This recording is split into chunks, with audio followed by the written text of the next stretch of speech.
সংগ্রামী সাথী এবং বন্ধুগণ, আজকে আমার সামনে এবং আমার ডান পাশে ঢাকা ৭ আসনের ভাইয়েরা বসে রয়েছে। আমার বাম পাশে ঢাকা ৭ আসনের বোনেরা বসে রয়েছে। আমি শুধু পাঠ্যপুস্তকে পড়েছিলাম মুহাম্মদ সাল্লাল্লাহু আলাইহি সাল্লামের সময় সকল যুদ্ধে পুরুষ এবং নারীরা একসাথে সেই যুদ্ধে অবতীর্ণ হতো ইসলামের জন্য। আজকে ঢাকা ৭ আসনের এই জনসভা দেখে আমার মনে হচ্ছে সেদিনের মতো ঢাকা ৭ আসনের ভাই এবং বোনেরা একত্রিত হয়েছে আগামী ১২ তারিখের যুদ্ধে লিপ্ত হওয়ার জন্য। অতএব আগামী ১২ তারিখ সর্বপ্রথম গণভোটে হ্যাঁ জয়যুক্ত হবে। তারপরে এই যুদ্ধে ইনসাফের প্রতীক দাঁড়িপাল্লাকে আমরা জয়যুক্ত করব ইনশাআল্লাহ। ১২ তারিখের যুদ্ধের জন্য আপনারা প্রস্তুত আছেন? সংগ্রামী সাথী এবং বন্ধুগণ, আমাদের পার্শ্ববর্তী রাষ্ট্রের একটি শহর আছে শিলং।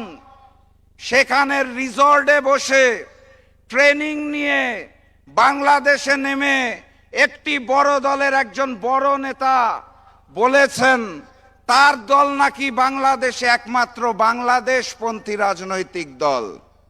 আমি ওনাকে বিনয়ের সাথে মনে করিয়ে দিতে চাই, আজকের এই মঞ্চে, আপনাদের সামনের এই মঞ্চে ৭১-এর বীর মুক্তিযোদ্ধা কর্নেল অলি সাহেব বসে আছেন। আমি স্মরণ করিয়ে দিতে চাই, আজকের এই মঞ্চে ২৪-এর জুলাই যোদ্ধা সাদিক কায়েম এবং সাদ্দাম বসে আছে। যেই মঞ্চে ৭১ এবং ২৪ মিলিত হয়, সেই মঞ্চকে আগামী দিনের প্রধানমন্ত্রী ডাক্তার শফিকুর রহমান ঐক্যবদ্ধ বাংলাদেশ হিসাবে ঘোষণা দিয়েছেন। অতএব ঢাকা ৭ আসনে দাঁড়িপাল্লাকে জয়যুক্ত করে আমরা এই আসনটি আগামী দিনের প্রধানমন্ত্রী ডাক্তার শফিকুর রহমানকে উপহার দেব ইনশাআল্লাহ।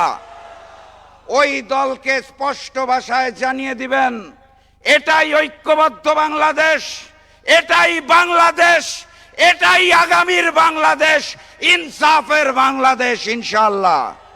সংগ্রামী সাথী এবং বন্ধুগণ, বক্তব্য দীর্ঘায়িত করব না।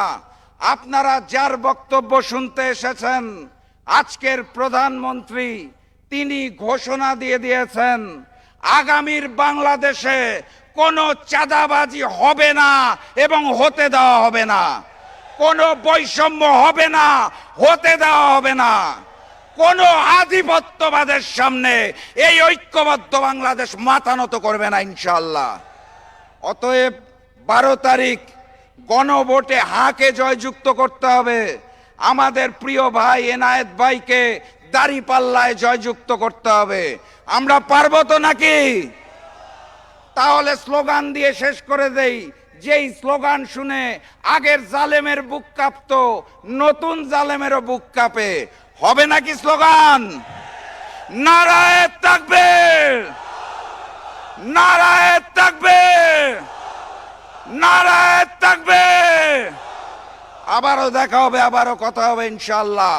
বিজয়ের পথে যাত্রা শুরু, জীবন অথবা মৃত্যু। আসসালামু আলাইকুম।